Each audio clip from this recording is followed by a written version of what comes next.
नमस्कार, मी अरविंद आठले। आता आपण भोपळ्याचे घारगे करणार आहोत। गोड घारगे, घारगे गोडच असतात। तर हे घारगे अतिशय खुसखुशीत छान सुंदर लागतात। तर साधारणपणे भोपळ्याच्या या प्रकारच्या 2 फोडी घेतलेल्या, म्हणजे साधारणपणे अर्धा किलो भोपळा घेतलेला आहे। त्याला खिसून घ्यायचा।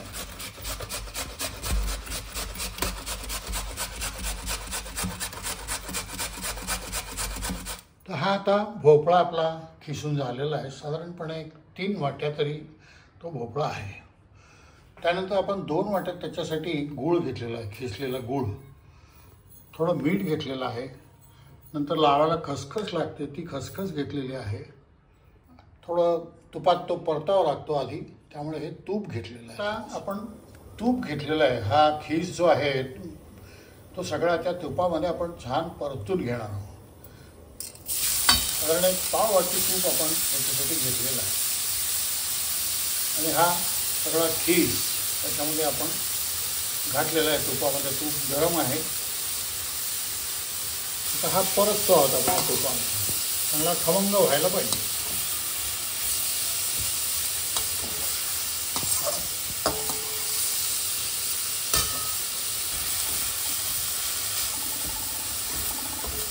परततो आहोत आपण चांगला, खाली लागू नये त्याची काळजी घ्यायला पाहिजे। हलवत राहायचं,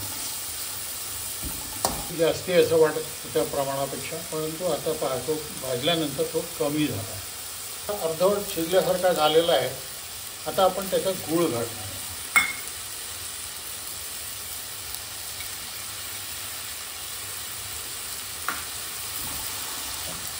आणि हे पूर्ण आता छान ढवळून एकजीव करायचं आहे आपल्याला।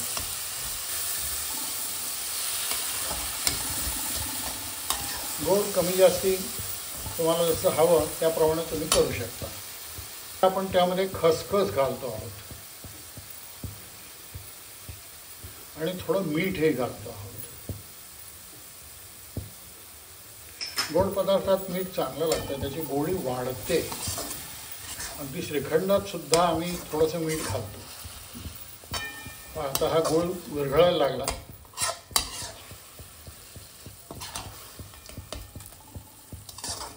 हे ढवळत राहायचं आहे, खाली लागू नये याची काळजी पुन्हा घ्यायची आहे आपल्याला। हे छानपैकी शिजलं असं जेव्हा वाटेल तेव्हा आपण त्यात कणिक घालणार आहोत। असं होत आहे पाहिजे,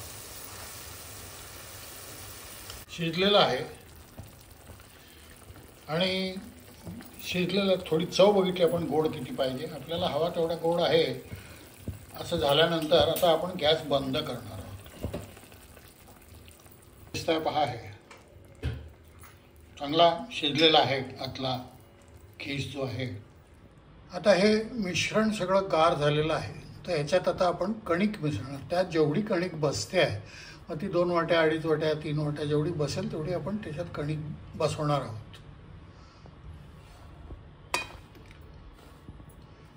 थोडी थोडी घालणार।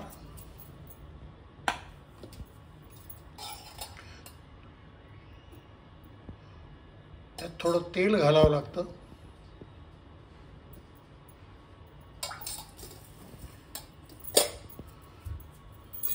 आणि हे आता आपण मळून घेणार आहोत, कणिक त्यात मिसळणार आहोत।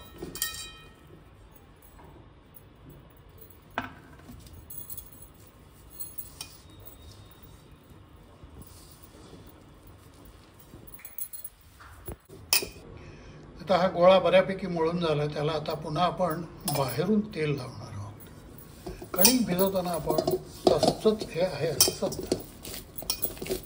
छान ते भिजलं आहे। गोळामुळे असा एक वेगळ्या प्रकारचा रंग आलेला आहे त्याला। हा आता छान पुन्हा आपण मळला आहे चांगल्यापैकी, तेल लावलं आहे त्याला वरून, आणि आता एक 10 मिनिटं आपण झाकून ठेवणार।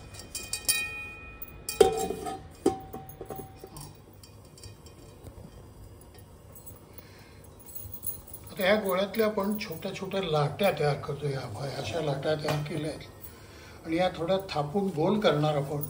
खाली प्लास्टिक घेतलेलं आहे, हे असं थापतो आपण। इकडे आपण तेल तापत ठेवलेलं आहे। तेल चांगलं गरम झालं की मग त्या ज्या काय लाट्या आपण थापलेल्या आहेत त्या आपण तळून घेणार.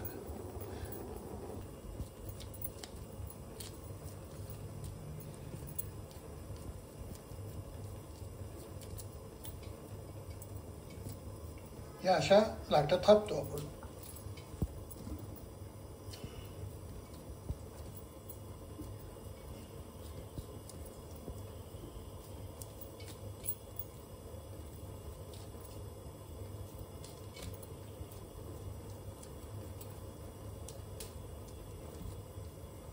आता हे तेल तापायला ठेवलं तर तापलेलं आहे आणि हे आपण पहिला करून बघणार.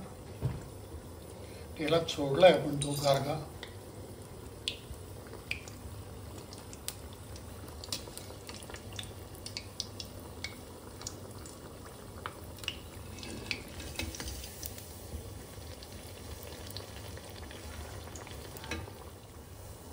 आता हा तळलेला आहे आपण आणि इकडे आपण एक चाळणी ठेवलेली आहे, खिसणी ज्याला म्हणू आपण, आणि त्याच्या खाली एक ताटली ठेवली आहे त्याच्यावर ते ठेवणार म्हणजे त्यात जे काही तेल असेल ते येऊन जाईल त्याच्यामध्ये.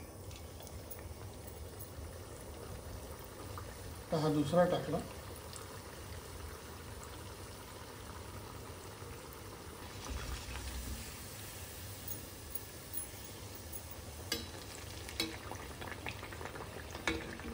आता पालटला आपण त्याच्यावर तेल सोडलंय, मध्ये मध्ये सोडतो आहोत आपण. तरंगून वर आला आता हा.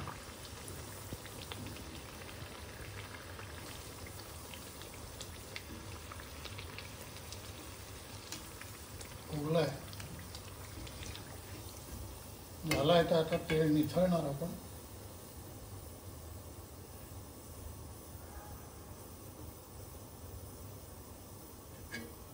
आणि तिकडे त्या चाळणीमध्ये ठेवणार.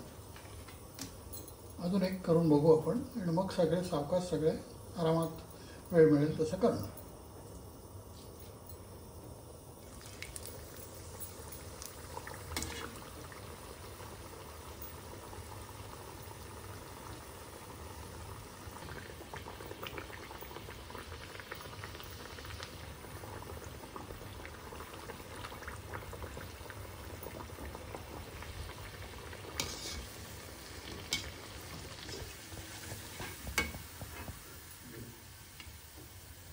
तेल निथळणार.